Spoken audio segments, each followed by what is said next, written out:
எனக்காக வந்தவனே இளநெஞ்சில் நின்னாயே உசுர் கூட துச்சம்னு சொல்லாம சொன்னாயே எனத்தே மூடி மேல நீ கொத்தி விளையாட ஒரு நேரம் காண வந்துருச்சு இன்னும் என்ன ஜாட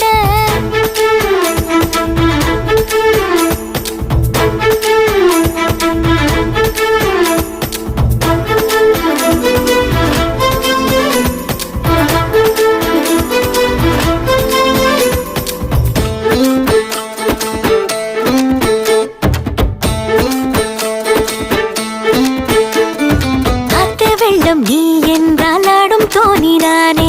அடவிட்டு அக்கறையில் கொண்டு சேர்ப்பாயே பட்டாம்பூச்சி நான் என்றால் எட்ட திசை நீயே